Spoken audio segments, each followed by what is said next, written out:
Apro JRD by Sudha Murthy. It was probably the April of 1974. Bangalore was getting warm and gulmohars were blooming at the IISc campus. I was the only girl in my postgraduate department and was staying at the ladies' hostel. Other girls were pursuing research in different departments of science. I was looking forward to going abroad to complete a doctorate in computer science. I had been offered scholarship from universities in the US. I had not thought of taking up a job in India. One day, while on the way to my hostel from our lecture hall complex, I saw an advertisement on the notice board.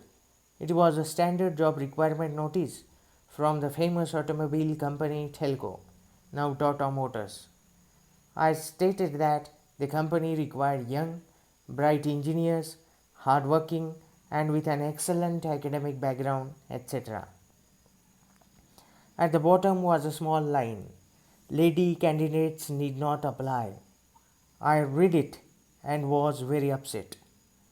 For the first time in my life, I was up against gender discrimination. Though I was not keen on taking up the job, I saw it as a challenge. I had done extremely well in academics, better than most of my male peers. Little did I know then that in real life, academic excellence is not enough to be successful. After reading the notice, I went fuming to my room.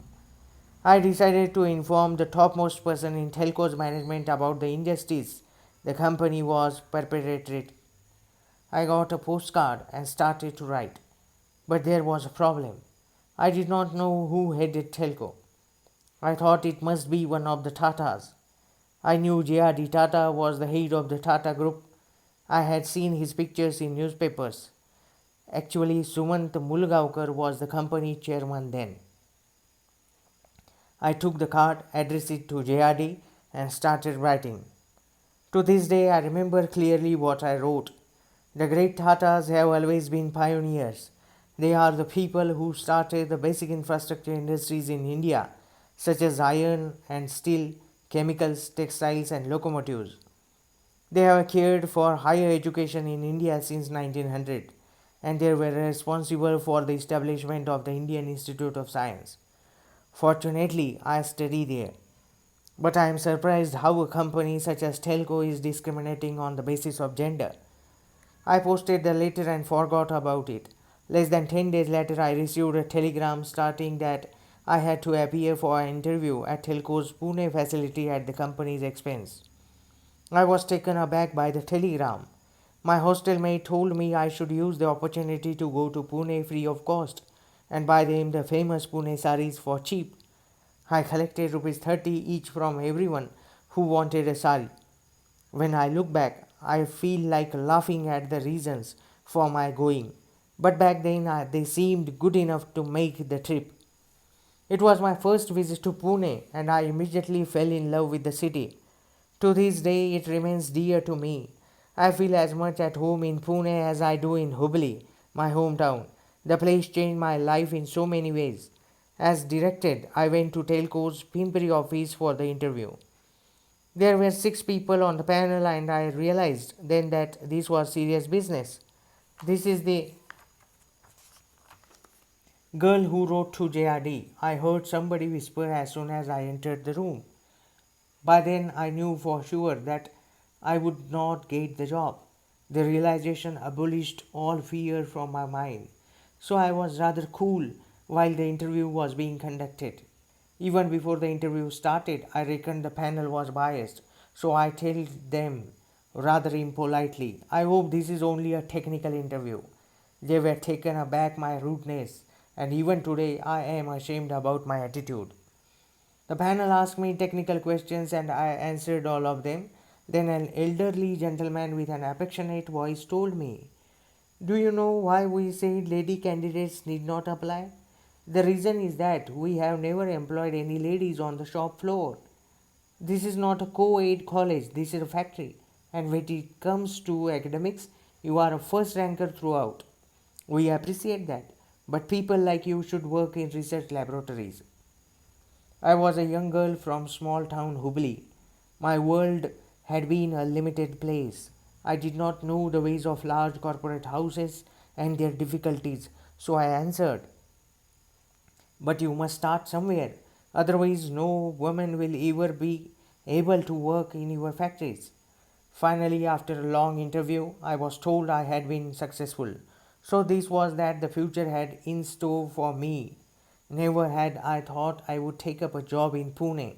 I met a shy young man from Karnataka there. We became good friends and we got married. It was only after joining Telco that I realized who JRD was, the uncrowned king of Indian industry. Now I was scared, but I did not get to meet him till I was transferred to Bombay. One day I had to show some reports to Mr. Mulgaonkar, our chairman, who we all knew as SM. I was in his office on the first floor of Bombay House when suddenly JRD walked in. That was the first time I saw Apro JRD. Apro means hour in Gujarati. This is the affectionate term by which people at Bombay House called him. I was feeling very nervous. Remembering my postcard episode, SM introduced me nicely. Jay, this young woman is an engineer and that too a postgraduate. She is the first woman to work on the telco shop floor. JRD looked at me. I was praying he would not ask me any questions about my interview. Thankfully, he didn't. Instead, he remarked, it is nice that girls are getting into engineering in our country. By the way, what is your name? When I joined Telco, I was Sudha Kulkarni, sir. I replied, now I am Sudha Murthy. He smiled that kindly smile and started a discussion with SM. As for me, I almost ran out of the room. After that, I used to see JRD on and off. He was the Tata Group chairman and I was merely an engineer. There was nothing that we had in common. I was in awe of him. One day I was waiting for Murthy, my husband, to pick me up after office hours. To my surprise, I saw JRD standing next to me. I didn't know how to react.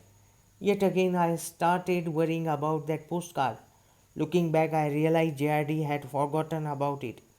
It must have been a small incident for him, but not so for me. Young lady, why are you here? He asked. Office time is over. I said, sir, I am waiting for my husband to come and pick me up. JRD said, it's getting dark and there is no one in the corridor. I will wait with you till your husband comes. I was quite used to waiting for Murthy, but having JRD waiting alongside made me extremely uncomfortable. I was nervous. Out of the corner of my eye, I looked at him. He wore a simple white pant and shirt. He was old, yet his face was glowing. There wasn't any air of superiority about him.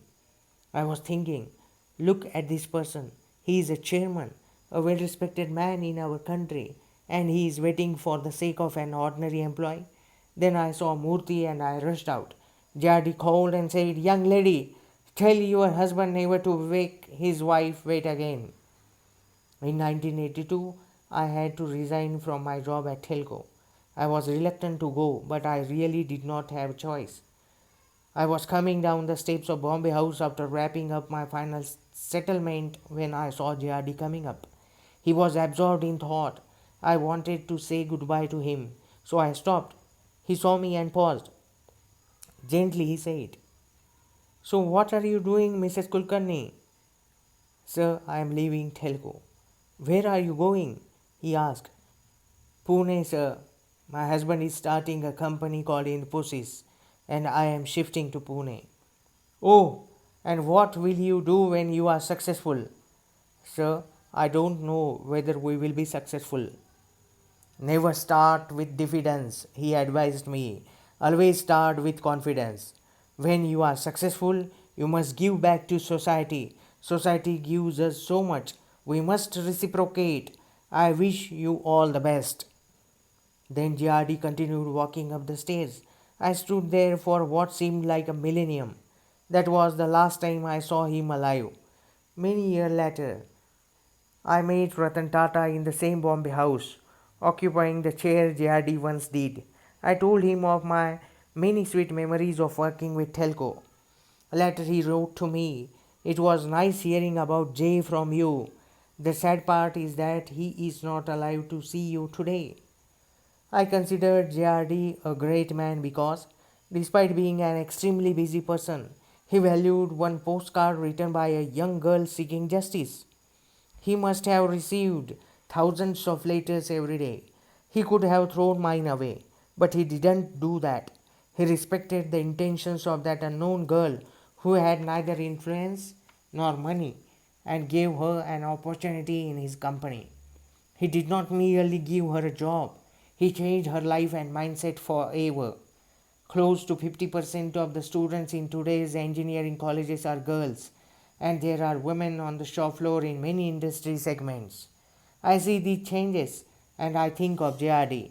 If at all time stops and asks me what I want from life, I would say I wish JRD were alive today to see how the company we started has grown. He would have enjoyed it wholeheartedly. My love and respect for the house of Tata remains undiminished by the passage of time. I always looked up to JRD. I saw him as a role model for his simplicity, his generosity, his kindness, and the care he took of his employees. Those blue eyes always reminded me of the sky.